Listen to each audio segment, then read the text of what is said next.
cette ville, accessoirement président d'une association qui vient de faire un sondage sur le sud d'Aulnay, mais je ne vais pas dire que sur le sud d'Aulnay, puisqu'elle a été rejointe dans notre activité associative par une association qui a la vocation de s'occuper autant de démocratie participative que des grands thèmes qui font la qualité de vie sur cette ville. Et je veux dire, je me suis laissé déborder par rien, mais sur le problème de la sécurité qu'on ne prend pas comme un sujet mineur, qui pourrait être racoleur. Et pour autant, aujourd'hui, quand on n'est pas dans un dogme, on s'aperçoit quelque part que les gens qui nous répondent, et là j'ai 50, 60 réponses, eh bien on s'aperçoit que les gens ont des préoccupations individuelles qui sortent, je dirais, d'une analyse qui rentre dans un cadre et dans un moule, je ne vais pas dire politique quelque part, mais souvent c'est comme ça. Mais la plupart des gens qui nous ont répondu, ce sont des gens qui sont victimes d'agressions. Alors, ils réagissent peut-être à chaud. Comment ne pas les écouter? Ça finit par devenir quand même quelque part des réalités. Pour alimenter le débat, j'aurais envie de vous dire, et je peux dire, Miguel, que si on voulait en savoir un peu plus, il existe sur cette ville un observatoire des engagements de la majorité municipale, que cet observatoire a fini son travail sur la sécurité. J'ai essayé d'en savoir plus auprès d'un de ses membres qui s'appelle Jean-Jacques Poitier aujourd'hui. Je ne l'ai pas eu, mais je sais, il m'a dit, quand nous avions convenu un rendez-vous, qu'il me restitue, comme élu, pourquoi pas, je ne pense pas que ce soit au bénéfice exclusif de la majorité municipale, mais qu'il nous restitue un petit peu tout ce qui a été les éléments qui lui ont permis, avec je dirais, pas droit, mais avec les éléments qui lui étaient donnés par le maire de la ville, de rencontrer tous les gens qui touchent de près ou de loin à la sécurité, que ce soit le patron de la police municipale, mais aussi le commissaire de police, j'en passe des meilleurs. Donc, il existe un rapport. Aujourd'hui, il est fait. Je peux même dire que, normalement, il devrait nous être communiqué demain ou plus tard, parce qu'après-demain, on sera le 1er mars et qu'on sera pas loin d'être dans le début d'une campagne électorale. Et tout ce qui pourra être utilisé dans ce domaine-là sera peut-être sujet à caution. Donc, voilà, je suis poussé à me laisser à me restituer ce qu'ils avaient de façon à ce que ça soit porté à la connaissance publique aujourd'hui et que ça ne soit pas utilisé à des fins électorales après. Alors, ceci étant, moi j'entends ce que tu viens de dire. J'entends aussi que, je ne dis pas que le débat se termine avant d'avoir commencé, mais les propositions que vous faites, à la limite, on se demande comment on peut éventuellement les amender.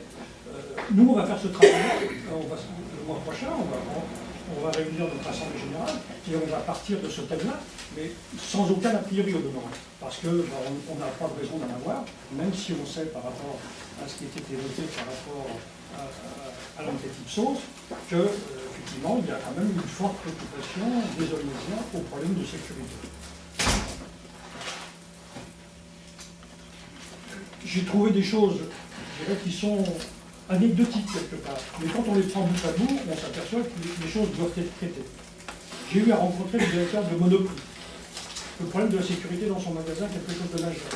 Le nombre de personnes qu'il a, qui doivent payer, défrayer continuellement pour avoir un établissement qui réponde à des normes de sécurité qui permettent à tout un chacun de faire ses courses en toute tranquillité, eh bien ça a un coût. Ça a un coût donc dans les produits que nous achetons. Donc il a une grosse préoccupation. Les bijouteries, je vous passerai le problème des bijouteries, elles sont particulièrement visées. Et j'ai même un bijoutier du Boulevard qui m'a dit « je ne vends plus de colliers ». Parce que les colliers aux femmes, en Seine-Saint-Denis, c'est devenu source d'attraction, de violence, et de ce fait, il ne se vend plus de colliers dans les bijouteries. Bon, c'est anecdotique, c'est rien, si ce n'est que ça devait en son temps faire un certain chiffre d'affaires pour les bijoutiers, mais aujourd'hui, une femme qui porte bijoux, quelque part, eh bien, se met en dangerosité, pour ne pas dire qu'elle n'est pas en situation, je dirais, d'alimenter les propres attitudes d'incivilité qu'elle pourrait ressentir.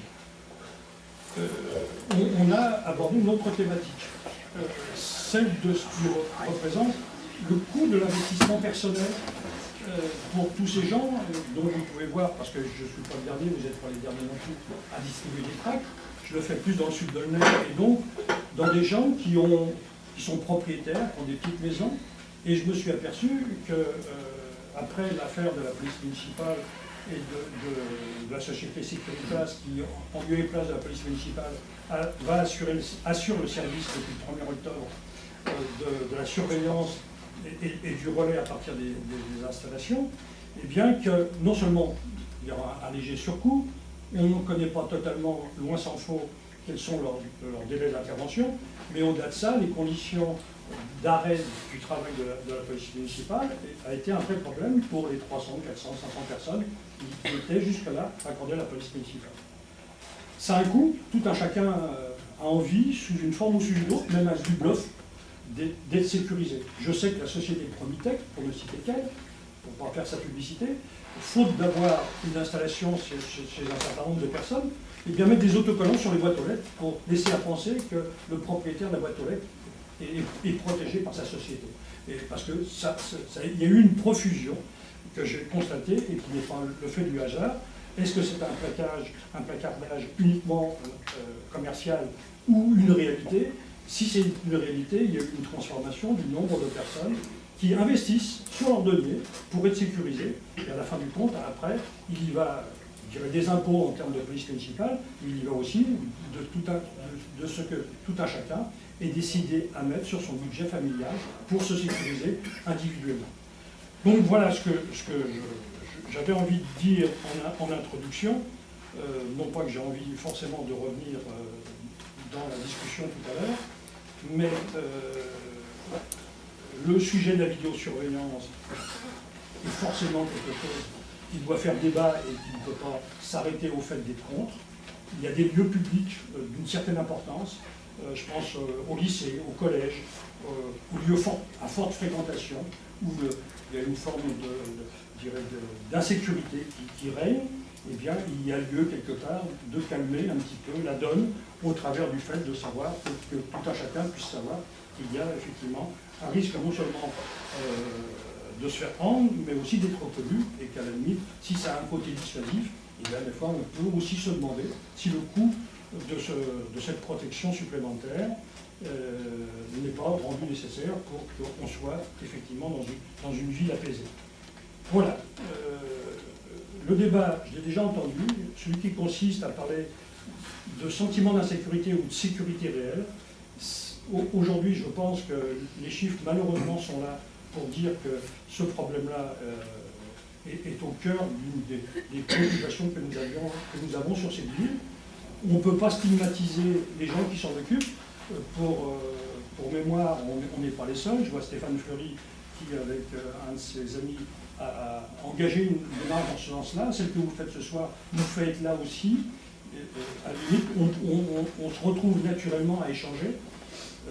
Si vous nous dites trop tôt que, à la limite, dans ce qu'on a envie de vous dire, de vous faire prendre en considération, c'est déjà réglé parce que vous avez déjà pris vos décisions, et bien, quelque part, ça serait regrettable, parce que nous, à notre stade, je vous le disais, on n'est qu'au début de la réflexion, et on est une réflexion qui peut avoir un caractère politique dans l'activité de notre association, et pour autant, je m'en défends, pour dire que le débat, on cherche, en ce qui nous concerne, uniquement à l'organiser, suite à quoi, en fonction, je dirais, de l'expression des gens, eh bien vous-même, vous pourrez être en situation de regarder ce qui est à prendre dedans, ce qui est une réalité peut-être pas collective mais individuelle, mais une masse de gens qui ont eu des problèmes, quelque part, derrière cela, ils peuvent avoir envie d'autre chose que peut-être ce que vous êtes ce soir en train de proposer. C'est peu, voilà ce que j'avais envie de dire, et c'est fait.